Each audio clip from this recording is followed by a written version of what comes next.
Hello மக்களே, welcome to Sakshi vlogs. இன்றைக்கி நம்ம என்ன பார்க்க போகிறோன்னா, அடுப்பே இல்லாமல் பாயசம் எப்படி பண்ணுறதுன்னு தான் பார்க்க போகிறோம். அடுப்பே இல்லாமல் பாயசமா, என்ன வளர்றியா அப்படின்னு நீங்கள் கேட்கலாம்.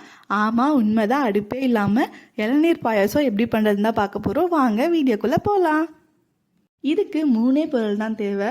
ஆமாம், வெறும் 3 பொருள் தான். இதுக்கு தேவையான பொருட்கள் இளநீர், தேங்காய், அதுக்கப்புறமா இனிப்புக்கு ஒன்று மில்க் மேட் எடுத்துக்கோங்க, இல்லைனா சக்கரை எடுத்துக்கோங்க. இவ்வளோதான், ஈஸியாக பண்ணிடலாம். வாங்க எப்படி பண்ணுறதுன்னு பார்க்கலாம். இது ரொம்ப டேஸ்ட்டாக இருக்கும். நம்ம குக் வித் அவுட் ஃபயர் காம்படிஷனுக்குமே இதை பண்ணலாம். நான் இது ஒரு வாட்டி பண்ணி வின் பண்ணியிருக்கேன். அதோட ரெசிபி தான் உங்களுக்கு நான் ஷேர் பண்ணிக்கிறேன்.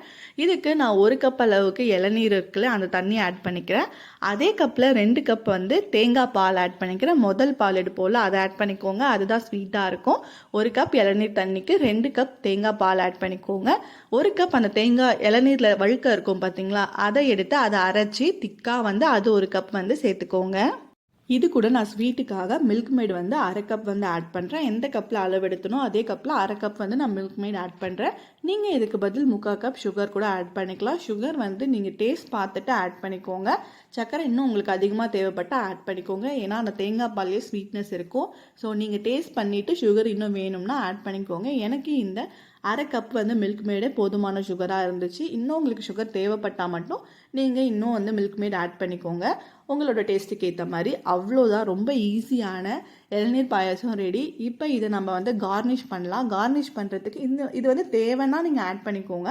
இது போட்டால் இன்னும் கொஞ்சம் அரோமாவும் அந்த டேஸ்ட்டும் நல்லாயிருக்கும். அதுக்காக இது நம்ம பண்ணுறோம். குடிக்கும்போது அந்த பல்ப் நம்ம வாயில் மாட்டணும் அப்படின்றதுக்காக நான் அந்த வழுக்க இருக்கோல்லையா, அதை குட்டி குட்டியாக கட் பண்ணி அதையும் 4-5 பாதாமை குட்டி குட்டியாக கட் பண்ணி, இல்லை நீங்கள் கிரைண்ட் கூட பண்ணிக்கலாம், கிரேட் பண்ணி கூட சேர்த்துக்கலாம், துருவி கூட சேர்த்துக்கலாம்.